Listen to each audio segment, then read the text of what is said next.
body by changing their biochemistry. What do? They do things like drink alcohol. Why? Because the minute you drink alcohol, does it change your state? You bet. You behave differently when you're in a different feeling state? You better believe it. They go, yeah, man, I sure do. The bottom line is, you changed your biochemistry. What good is a victory? What good is a win if you don't fail? This is what life is all about. How can you build if you don't have nothing to build on? How can you grow if you're not understanding that you got to be on the ground so that you can understand what it means to get up? Do you think it's gonna keep you down? Do you think that's all you have left? Do you believe that failure is the only reason that you're on the ground right now?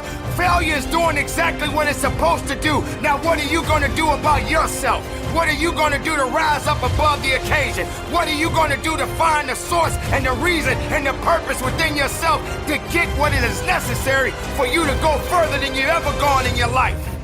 Don't let failure put you in a position where you feel that you are not worthy of something. As soon as you did that, that was changing physiology, and your emotions and feelings and behaviors changed instantly. Now, a lot of people in our society, when they don't like how they feel, they change their body and change the way they feel by using cigarettes. They smoke, and therefore they breathe differently. When they breathe differently, they feel differently. When they feel differently, they behave differently. So they don't like how they're feeling. They're feeling a little tight. They're feeling a little frustrated. They're feeling a little stressed. They smoke a cigarette, and they think the cigarette makes them feel better. What makes them feel better is the fact that they're taking nice, deep, slow breaths. Why not try it without the cigarette? What a concept. Amazing. The bottom line is you can change just by changing your breathing alone. Now, what else do we do? Well, a lot of people don't like the way they feel. What do? They eat. Now they go, I don't feel good, and they eat. And then they get fat. They look in the mirror, and they don't like how they look. That makes them feel worse. So they don't like the way they feel, so they eat some more. And they're caught up in that loop again. Have you ever been there? So food is another way we try and change our physical body. The wonderful news about the human condition is you can get good at anything you set your mind to. It's just not going to be easy, and it's not going to be fast. But the willingness to put in that work is what's going to separate you from everybody else. And I'm begging you to see yourself right now, today, as average, as no better than anyone else.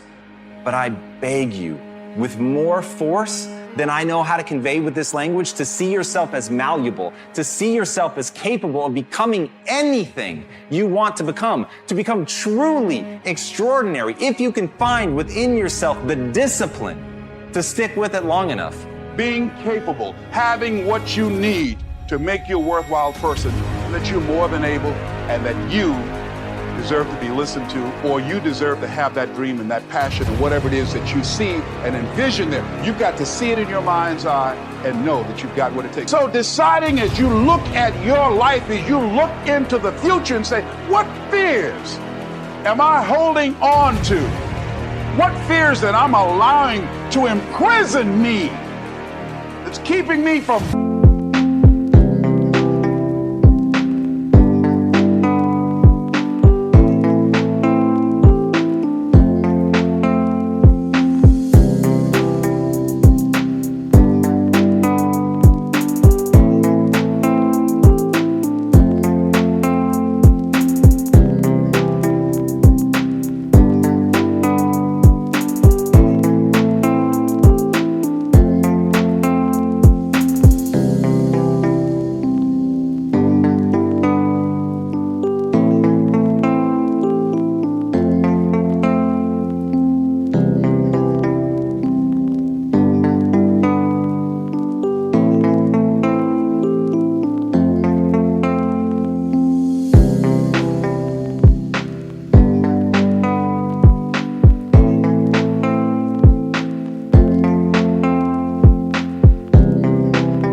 out, that's keeping me from living up to my true potential, that's keeping me from really being happy, that's keeping me from having a sense of adventure and excitement in my life?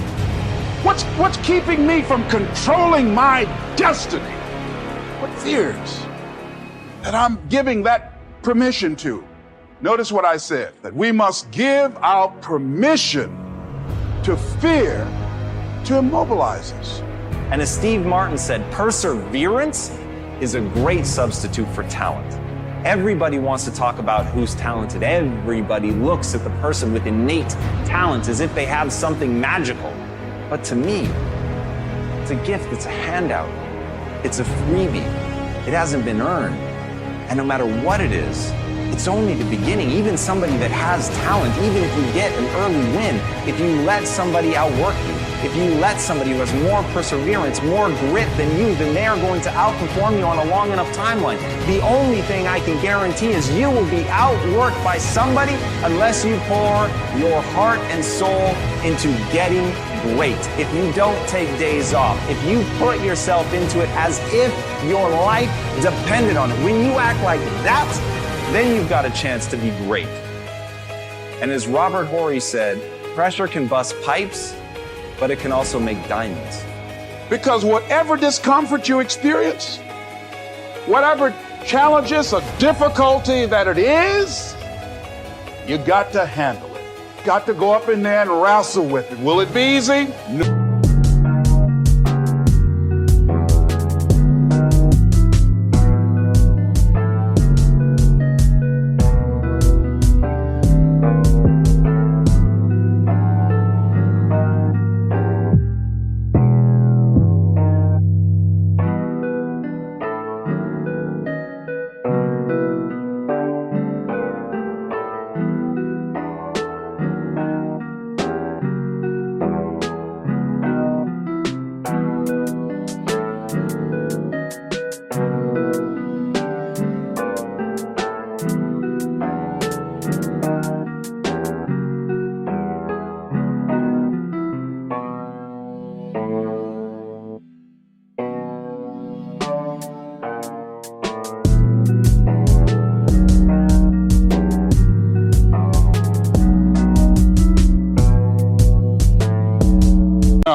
Will it be challenging? Yes. The next piece is that you accept yourself, then you accept the fear as a fact and not a force. See, when you accept yourself and you accept fear as a fact, that means that it's something that happens. It's something that you're going to experience, but it is not a force to hold you back. It doesn't have any special power other than that you give it. So you accept the fact that you are afraid, and then you move on anyhow.